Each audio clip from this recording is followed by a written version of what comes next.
exactly know how to say this, but this Exodus story, it's kind of a big deal. This is the story that if it went to your high school, it would have been voted most likely to succeed. It later would have been that who's who, and then later the 40 under 40, or whatever other accolades make the rest of us feel a little bit more insecure than we already do. This is that story. This is the famous Exodus Red Sea crossing. It's the story that gets like some 24 direct references in the Old Testament. Everybody's talking about it. Who knows how many more indirect references? The whole New Testament talks about it. Hosea in the Old Testament says, when Israel was a child, I loved him, and out of Egypt I have called my son. And you get this image of the Egyptians as God's children being pulled out of slavery. And then based on that little verse, Matthew talks about, it says, after Moses, or not Moses, he's an Old Testament guy, Joseph and Mary, they take Jesus to hide out in Egypt for a little while. And then when they come out of Egypt, when it's safe and Herod's dead, it quotes this Hosea passage. It says, this is to fulfill the prophets. Out of Egypt I have called my son. And so we get this cool picture about God and God's children. And then 1 Corinthians 10, it explains a little bit. It says, now all of our ancestors, they were under a cloud and they passed through the sea, and they were baptized into Moses in the cloud and the sea when the Israelites passed through the sea.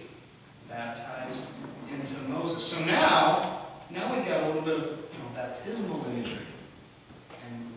And now we see that, and this works pretty well, that the people walk into what is almost their certain death. They're facing a sea and a lot of angry Egyptians in chariots.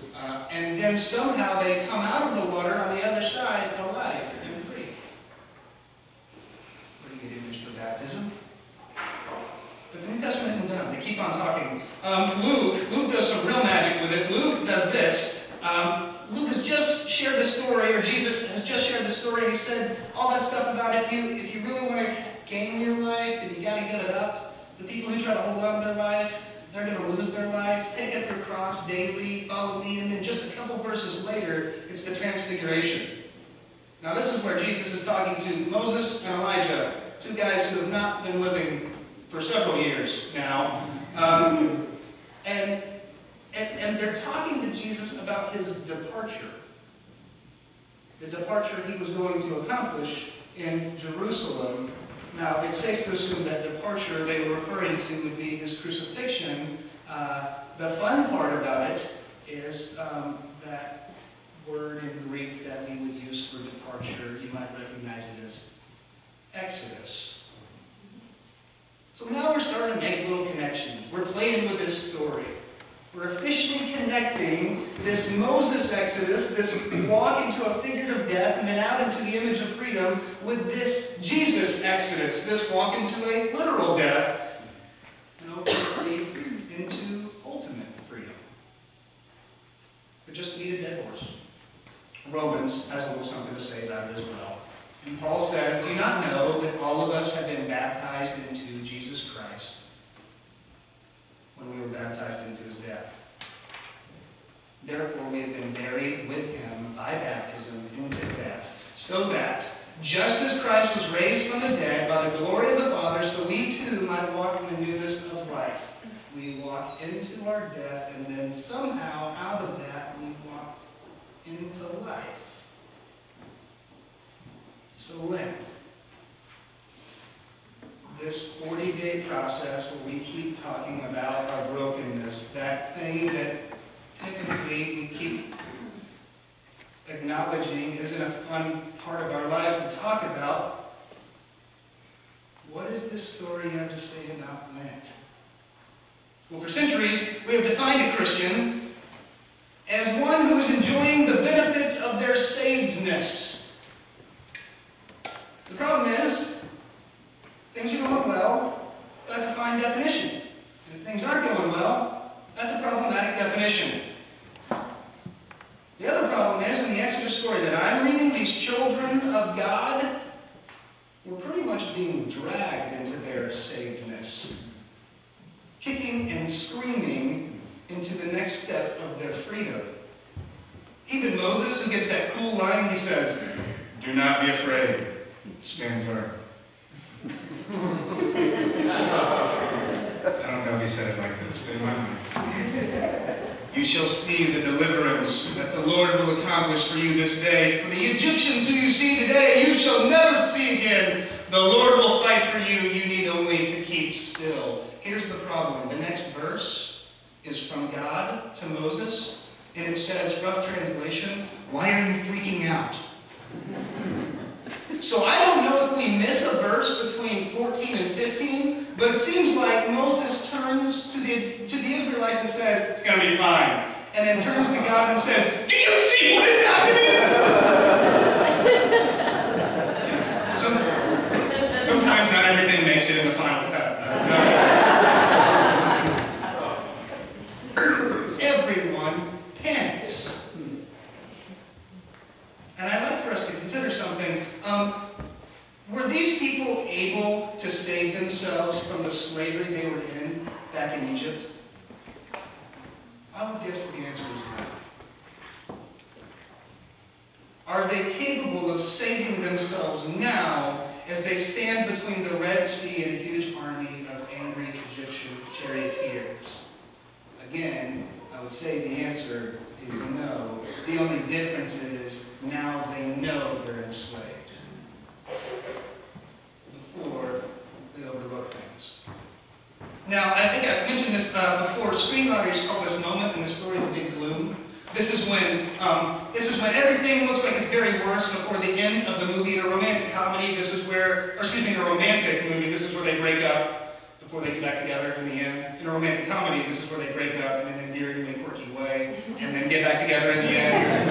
If it's in an action movie, this is where the hero has a bomb strapped to his chest, and then somehow there's a red and a blue wire involved, and he chooses the right one, and the world is saved. However it plays out, the fact is this: it gets us to a point where somebody can say, "You, hero, are our only hope."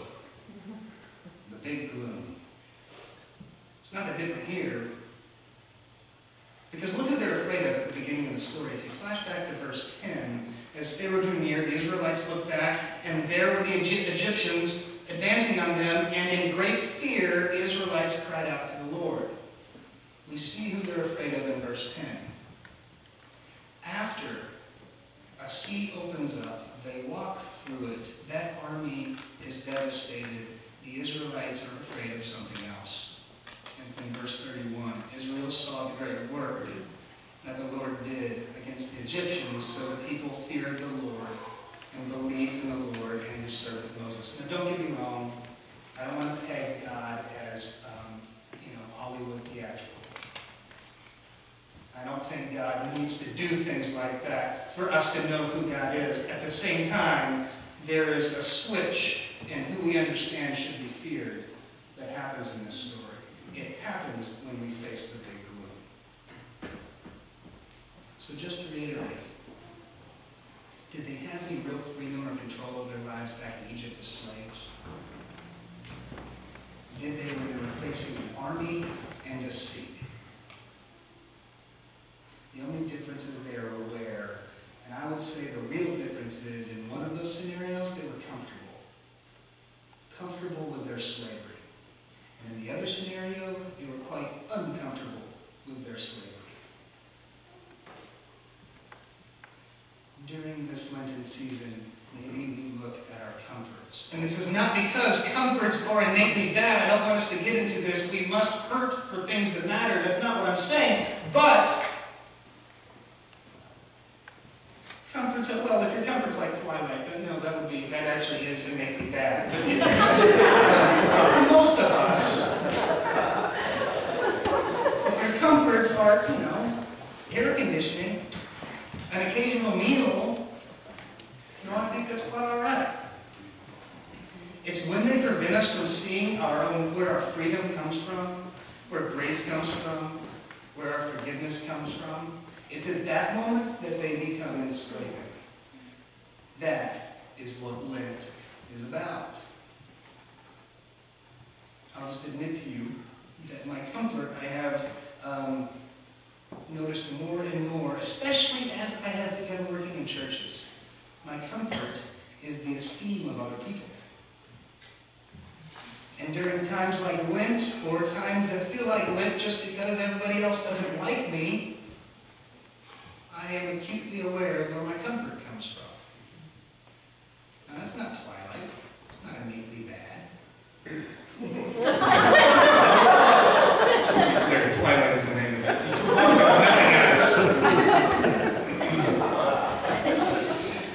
What's so bad about wanting to brighten somebody else's day and wanting them to like you in return? Is that so bad? Aren't we just making the world a better place? Right? It might be bad when I won't preach the things that need to be spoken to this community because I want people to like me. It might be bad when I know that Debbie's, she's my wife, so she's kind of obligated to like me, so I can neglect her and spend some time with other people because, they need some help from the pastor, even if it means neglecting my family. There's something about any comfort that can become our slavery when we let it become our only comfort. There is a family that Debbie and I were very good friends with back in Nashville, and they're Rwandan, and they are living in Nashville because of the Rwandan genocide. The numbers from that genocide have been listed as anything from 300,000 to 800,000 deaths. What we know is that it was awful. And this family has stories that aren't even appropriate for me to share. They hid in ceilings while neighbors were killed in their living rooms, things that we cannot fathom. And somehow, by the grace of God, an entire family got out of that country living, and now they live in Nashville, of all places, and their lives are all connected to some sort of organization set out to save the world from different hells that we find. Sometimes it is for water wells, sometimes it is for violence, sometimes it is for poverty, home, or here, and in Africa, whatever it is, that's what their lives are dedicated to. And I was talking to the mother about it, and I just said, good grief, her whole family's cut up, what is the deal? And she says, ever since the war, now I live on bonus time. It's not mine anyway. There's something about having faced the big gloom that adds a little clarity to our Christian life. Maybe this Lenten season is a time to examine our comforts. Maybe it's our job. Maybe it's motherhood. Maybe it's fatherhood. Maybe it's being nice or being the good kid that always does the right thing. Maybe it's our grades or our intelligence. Maybe it's humor, that thing that we sometimes use to keep us from actually being vulnerable. Whatever it is, maybe it's time we examine it and see where it has become our God. And so during the big gloom that is Lent, may our comforts lose their power. May we prepare ourselves for the real freedom that comes from the resurrection. Amen.